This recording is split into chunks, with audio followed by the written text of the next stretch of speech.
मुंबई महापालिकेसाठी शिवसेना आणि भाजप जागा वाटपात मोठा पेच निर्माण झाल्याची स्थिती दिसतेय।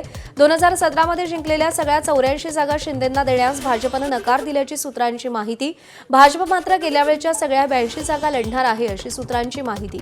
2017 मध्ये शिवसेनेने जिंकलेल्या 84 जागांवर आता शिंदेंच्या शिवसेनेने दावा केलाय, मात्र या जागा सोडण्यास भाजपने स्पष्ट नकार दिल्याची माहिती आहे। पहिल्या बैठकीत शिवसेनेसमोर भाजपने 52 जागांचा प्रस्ताव देऊ केला होता, मात्र दुसऱ्या बैठकीच्या पत्रकार परिषदेनंतर 227 पैकी 150 जागांवर महायुतीचे एकमत झाल्याचा दावा दोन्ही पक्षांनी केला। मात्र शिवसेनेने दावा केलेल्या 84 जागांपैकी बहुतांश ठिकाणी ठाकरे विरुद्ध शिवसेना अशी लढत होण्याची शक्यता आहे। शिंदे विरुद्ध ठाकरेंची शिवसेना अशी लढत झाली तर महायुतीचे अधिक नुकसान होण्याची शक्यता आहे असा भाजपचा होरा आहे। त्यामुळे शिंदेंची ताकद असलेल्या जागा सोडण्यास भाजप तयार असल्याची माहिती सूत्रांनी दिली आहे। मुंबई महापालिकेसाठी भाजप आणि शिंदेंच्या शिवसेनेमध्ये 150 जागांवरती एकमत झालं। आगामी निवडणुकीत मुंबईमध्ये महापालिकेच्या सगळ्या 227 जागांवरही महायुती म्हणूनच लढणार असल्याचं भाजपचे मुंबई अध्यक्ष अमित साटम यांनी स्पष्ट केलं। काल दोन्ही पक्षात झालेल्या दुसऱ्या बैठकीत 150 जागांवरती एकमत झाल्याचं साटम यांनी जाहीर केलंय। मुंबई महापालिकेला विकून खाणाऱ्यांना घरी बसवण्यासाठी महायुती सज्ज असल्याचं म्हणत साटम यांनी विरोधकांनाही टोला लगावलाय। यावेळी शिवसेनेचे मंत्री उदय सामंतही उपस्थित होते।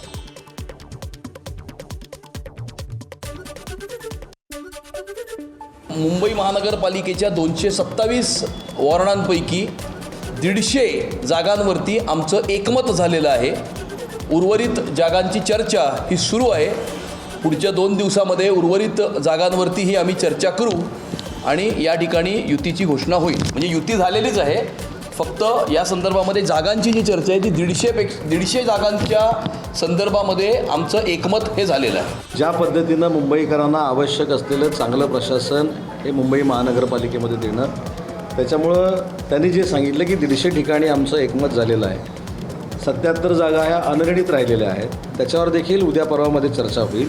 परंतु जागा किती कोण लढतं याच्यापेक्षा आम्ही महायुतीनं पुढं जातोय, म्हणजे शिवसेना, भाजप, RPI। त्याच्यामुळे ती महायुती अतिशय चांगल्या पद्धतीनं कॉन्क्रीट असली पाहिजे ही आमची सगळ्यांची भूमिका आहे। आणि कुठच्याही परिस्थितीमध्ये 150 जागांपेक्षा जास्त जागा हे जे आम्ही सांगितले की आम्ही जिंकणार, हे आम्ही 100% जिंकणार। दरम्यान मुंबई महापालिकेसाठी भाजप आणि सेनेचे 150 जागांवरती एकमत झाल्यानंतर उर्वरित 77 जागांचं काय असा प्रश्न अनेकांना पडलाय आणि त्यावर पत्रकार परिषदेत बोलताना अमित साटम यांनी उर्वरित जागांसाठी चर्चा सुरू असल्याचं म्हटलंय। ही सगळी प्रक्रिया 2 दिवसात पार पडेल आणि मग अंतिम निर्णय मुख्यमंत्री देवेंद्र फडणवीस आणि उपमुख्यमंत्री एकनाथ शिंदे घेतील असं साटम यांनी सांगितलंय।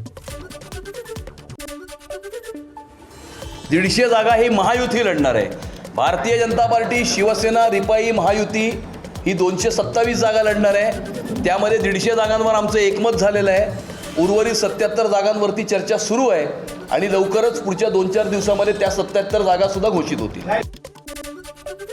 भाजप आणि शिवसेनेची मुंबईतील जागा वाटपासंदर्भात सलग दुसऱ्या दिवशी बैठक झाली, मात्र याही बैठकीचं अजित पवारांच्या राष्ट्रवादीला निमंत्रण देण्यात आलं नव्हतं। यानंतर सुनील तटकरेंच्या उपस्थितीमध्ये राष्ट्रवादीच्या मुंबई विभागाची बैठक बोलवण्यात आली होती। जर भाजप आणि शिवसेनेचा मलिकांना विरोध असेल तर इतर नेत्यांनी चर्चा करण्याची तयारी दर्शवली आहे। तसंच राष्ट्रवादीचे नेते महायुतीच्या वरिष्ठ नेत्यांशी चर्चा करणार असल्याची माहिती आहे।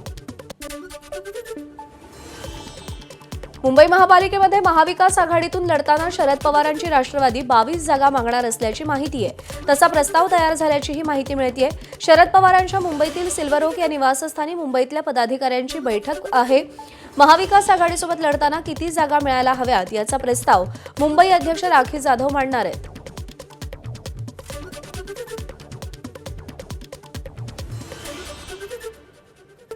ठाण्यासह मीरा भाईंदर, कल्याण, डोंबिवली, वसई विरार या 4 महापालिकांमधील शिवसेना आणि मनसेचं जागा वाटप जवळपास पूर्ण झालंय। ठाण्यात एकीकडे महायुतीचं जागा वाटप रखडलं असताना मनसे शिवसेनेच्या जागा वाटपानं चांगलीच आघाडी घेतली आहे।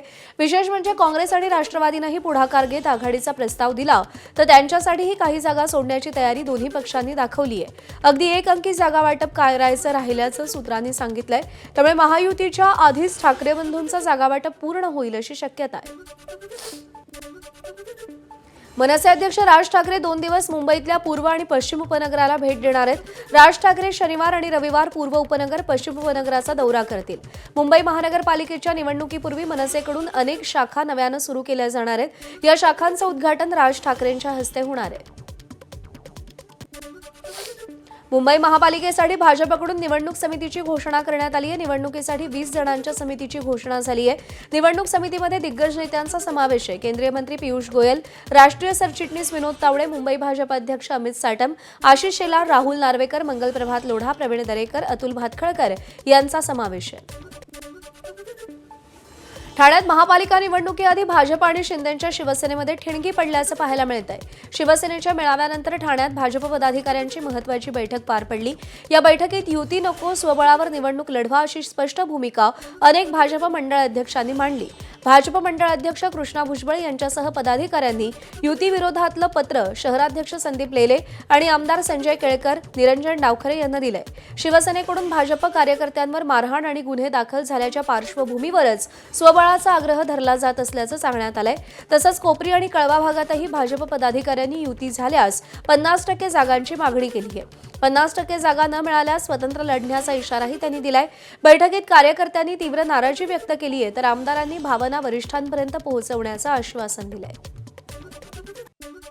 मी मगाशी सांगितल्याप्रमाणे भारतीय जनता पार्टीचे कार्यकर्ते हे शिस्तीचे कार्यकर्ते आहेत आणि आम्ही भारतीय जनता पार्टीचे सर्व कार्यकर्ते प्रथम राष्ट्र, नंतर पक्ष आणि नंतर मी या भावनेने काम करत असतो. त्याच्यामुळे पालक म्हणून त्यांनी त्यांची भावना आमच्या सगळ्यांकडे व्यक्त केली की निश्चितपणे आम्ही सगळ्यांनी त्या संदर्भातली नोंद घेतलेली आहे. वरिष्ठांकडे हे निश्चितपणे कळवलं जाईल. ठाण्यामध्ये अजित पवारांच्या राष्ट्रवादीनं ठाणे महानगरपालिका निवडणूक स्वबळावर लढवण्याची घोषणा केली. त्यानुसार महापालिकेतील सर्व जागांवरती उमेदवार उभे केले जाणार असल्याचं जाहीर करण्यात आलं. या पार्श्वभूमीवर ठाण्यातील राष्ट्रवादी काँग्रेसच्या मुख्य कार्यालयामध्ये इच्छुक उमेदवारांसाठी अर्ज वाटपाला सुरुवात करण्यात आली. विशेष म्हणजे 400हून अधिक इच्छुकांनी पक्षाकडून निवडणूक लढवण्याची इच्छा व्यक्त केली.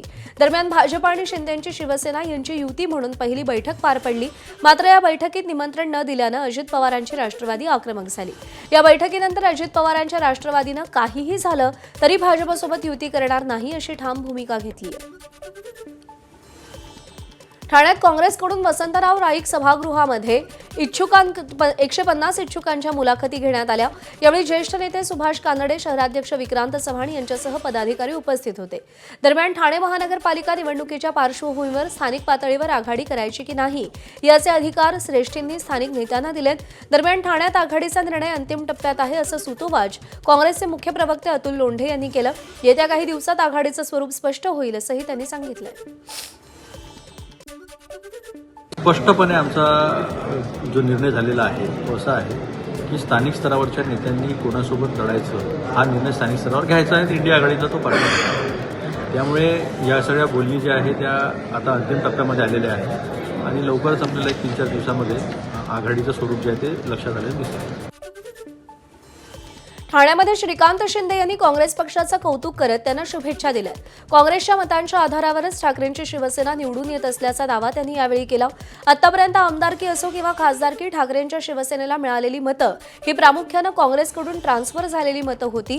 मात्र या आघाडीचा फायदा काँग्रेसला होत नव्हता हे आता काँग्रेसच्या लक्षात आलं असेल असं श्रीकांत शिंदेंनी म्हटलंय. आपल्याच मतांमुळे इतर पक्षांच्या जागा निवडून येत असल्यानं काँग्रेसनं मुंबई महापालिकेची निवडणूक स्वबळावर लढण्याचा निर्णय घेतला. हा निर्णय स्वागतार्ह असल्याचं श्रीकांत शिंदे यांनी सांगितलं.